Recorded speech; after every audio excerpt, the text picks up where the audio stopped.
चीकू को बंदर बहुत पसंद थे। वो स्कूल में बंदर की तरह उछलता था, खेलते वक्त बंदर की तरह आवाजें निकालता था और दादी की छड़ी चुराकर उस पर बंदर जैसी चाल चलता था। लेकिन उसे असली बंदर कभी नहीं मिला। एक दिन शाम को जब आसमान नारंगी हो गया था और सूरज एक बड़े संतरे जैसा लग रहा था, चीकू अपनी बालकनी में बैठा था। वो अचानक बोला, मुझे बंदर चाहिए, असली वाला, जो मेरी दोस्ती निभाए, मस्ती करे और स्कूल न जाने का बहाना बनाए। दादी ने हंसते हुए कहा, अगर तुम सच्चे दिल से चाहो तो जादू भी सुन लेता है। चीकू को लगा क्यों ना कोशिश की जाए। उसने अपने खिलौनों के बीच से एक पुराना चमकदार पीला डब्बा निकाला जिसे वो इच्छा डब्बा कहता था। उसने उसमें एक कागज डाला और लिखा, प्रिय जादू दुनिया, मुझे एक असली मजेदार शरारती बंदर चाहिए, जो बोल सके, हंस सके और सबसे अच्छी बात, जो सिर्फ मेरा हो। प्यार से चीकू। रात हुई, चीकू सो गया। अचानक आधी रात को एक हल्की सी घंटी बजी, टिन टिन टिन, और खिड़की के पास कुछ छलांग सी पड़ी। चीकू की आंख खुली। एक सुनहरी चमक के साथ सामने खड़ा था एक बंदर, लेकिन ये कोई आम बंदर नहीं था। उसकी पूंछ में घंटी बंधी थी, आंखें नीली चमचमाती थी और उसने सिर पर एक छोटा सा ताज पहना था। हेलो चीकू, बंदर बोला। चीकू की नींद उड़ गई। तुम बोल सकते हो? हाँ, और उछल भी सकता हूँ, देखो। बंदर ने पलंग से पंखे तक छलांग लगाई और लटका। मैं हूँ मोकी राजा, इच्छाओं का जवाब। चीकू खुशी से उछल पड़ा। सच में मुझे बंदर मिल गया। सुबह तक चीकू और मोकी राजा ने कमरे को उल्टा पलटा कर दिया। कपड़े पंखे पर सूख रहे थे, तकिया झूला बन चुका था और जुराबें फ्रिज में।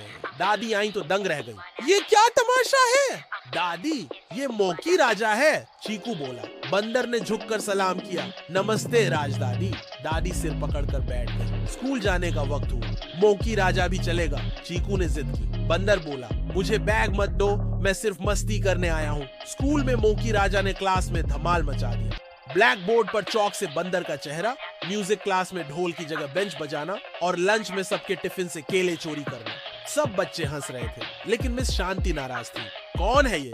मैं हूँ मोकी राजा, स्पेशल गेस्ट। मोकी राजा को स्कूल से सस्पेंड कर दिया गया। रात को चीकू परेशान था। मोकी राजा, तुम्हारे साथ सब मजेदार है, लेकिन सब नाराज क्यों हो रहे हैं? मोकी राजा बोला, क्योंकि मैं नियम नहीं मानता। लेकिन तुम्हें क्या चाहिए, नियम या मस्ती? चीकू सोच में पड़ गया। अगले दिन चीकू और मोकी राजा पार्क में गए। वहाँ एक बूढ़ा आदमी बैठा था, लकड़ी की छड़ी के सहारे। बंदर चुप हो गया, उसके चेहरे पर उदासी थी। चीकू ने पूछा, क्या हुआ?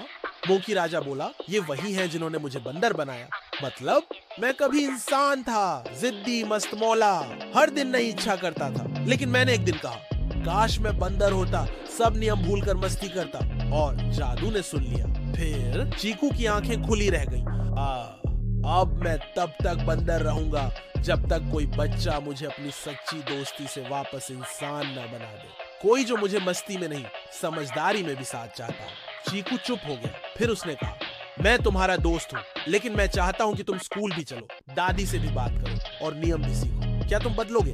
मोकी राजा ने मुस्कुराकर कहा, अगर तुम साथ हो तो हाँ। अगले दिन मोकी राजा ने क्लास में चुपचाप बैठकर पेंटिंग की। लंच में सबके साथ बांटकर खाया। दादी को गुब्बारों से भरा कार्ड बनाया। धीरे धीरे सब उसे पसंद करने लगे। और एक रात जब चीकू और मोकी राजा साथ छत पर तारों को देख रहे थे, आकाश में फिर वही सुनहरी रोशनी चमकी। मोकी राजा की घंटी वाली पूंछ गायब हो गई, ताज गिर गया। वो एक छोटा बच्चा बन गया, जैसा चीकू। तुम इंसान बन गए। हाँ, उसने कहा, अब मैं सिर्फ राजा नहीं, तुम्हारा दोस्त भी हूँ, Monu.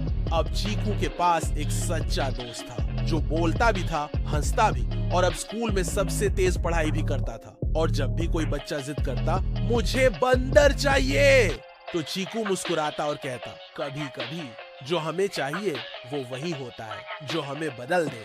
I want a monkey, एक मजेदार इच्छा जिसने दोस्ती, बदलाव और सच्चे जादू की कहानी रच दी।